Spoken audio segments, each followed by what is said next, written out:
혈압으로 인한 최악의 증상이 왔을 때 대처 방법. 여러분, 혹시 들어보셨나요? 고혈압은 조용한 살인자라고 불립니다.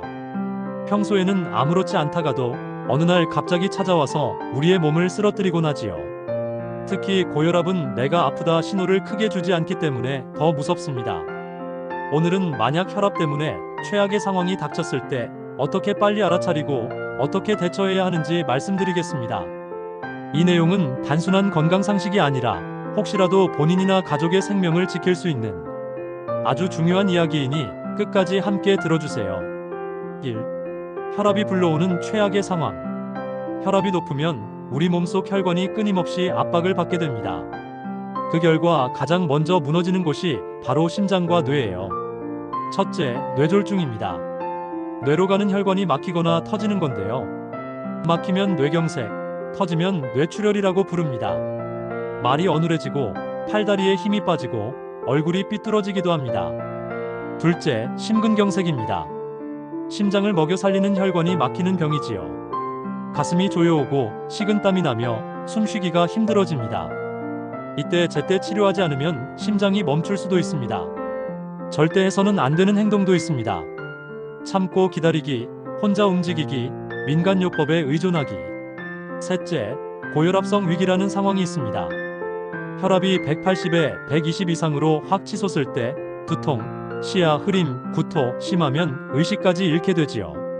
넷째, 대동맥 박리라는 병도 있습니다.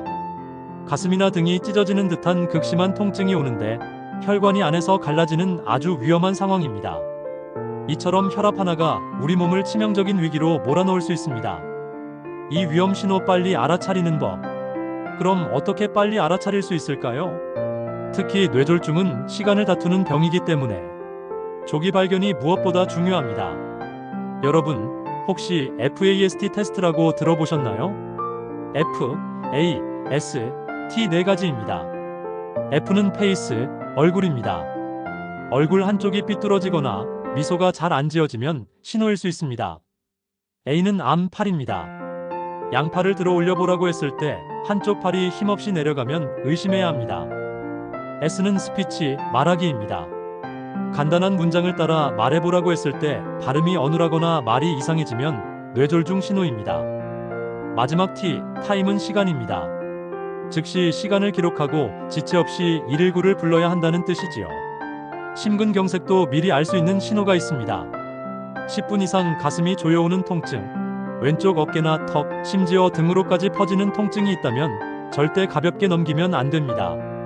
또 갑자기 머리가 심하게 아프고 눈앞이 흐려지거나 구토가 동반된다면 이건 역시 혈압성 위기의 신호일 수 있습니다. 3응급 상황에서 해야 할 일. 그럼 이런 증상이 나타났을 때 우리는 어떻게 해야 할까요? 첫째, 무조건 119를 부릅니다. 스스로 차를 몰고 병원에 가면 안 됩니다.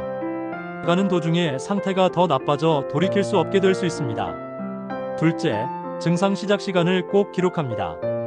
뇌졸중 같은 경우에는 발병 시간에 따라 사용할 수 있는 치료제가 달라집니다. 몇 시 몇 분에 증상이 시작됐는지 알려주는 게 생사를 가를 수도 있습니다. 셋째, 환자를 안정된 자세로 눕히거나 앉힙니다. 뇌졸중이 의심되면 머리를 약간 높여 눕히는 게 좋습니다. 심근경색이 의심되면 편안히 앉히고 조이는 옷을 풀어줍니다. 찬물 마시기, 주물러주기, 이런 것들은 오히려 위험합니다. 이 네 가지만 꼭 기억해 두셔도 응급 상황에서 큰 도움이 될 수 있습니다. 4. 병원에서 받는 응급치료. 병원에 가면 어떤 치료를 받을까요? 뇌졸중이라면 혈관을 막고 있는 혈전을 녹이는 주사를 맞을 수 있습니다. 다만 이 치료는 증상이 시작된 지 3시간에서 4시간 안에 도착해야 가능합니다.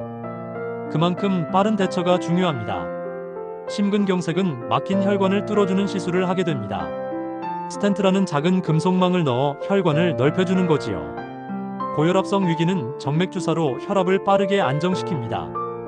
대동맥 박리 같은 경우는 응급수술이 필요할 수 있습니다. 즉, 골든타임은 발병 후 3시간 이내, 최대한 빨리 병원에 도착해야 한다는 점 꼭 기억하시길 바랍니다. 5. 회복과 재발 방지 생활습관. 응급 상황을 잘 넘겼다고 해도 끝이 아닙니다. 재발을 막기 위해서는 평소 관리가 더 중요합니다. 첫째, 약은 절대 임의로 끊지 마세요. 혈압약은 평생 먹어야 하는 경우가 많습니다. 오늘은 혈압이 정상인데 하며 빼먹으면 큰일 납니다. 둘째, 식습관을 바꿔야 합니다. 싱겁게 먹고 가공식품 줄이고 과일과 채소를 충분히 드셔야 합니다. 셋째, 운동입니다. 무리하지 말고 하루 30분 정도 걷기, 가볍게 몸을 움직이는 습관을 들이세요. 넷째, 정기검진입니다. 집에서도 혈압계를 두고 수시로 체크하시고 필요하다면 심장이나 뇌 CT, MRI 검사를 받는 것도 좋습니다. 가정혈압계는 꼭 구비하시기를 권장드립니다. 이렇게만 관리해도 두 번째, 세 번째 위기를 막을 수 있습니다. 여러분, 혈압은 우리 몸이 보내는 아주 중요한 신호입니다. 그런데도 우리는 별일 없겠지 하고 대수롭지 않게 넘기곤 하지요. 하지만 오늘 말씀드린 것처럼 혈압은 어느 날 갑자기 우리를 쓰러뜨릴 수 있습니다. 혹시 주변에 고혈압으로 걱정하시는 가족이나 지인이 있다면 오늘 영상 꼭 함께 나눠주시길 바랍니다. 작은 지식 하나가 누군가의 생명을 구할 수 있습니다. 다음에도 여러분께 꼭 필요한 건강 이야기로 찾아뵙겠습니다. 오늘 끝까지 함께 해주셔서 고맙습니다. 구독과 좋아요 부탁드립니다.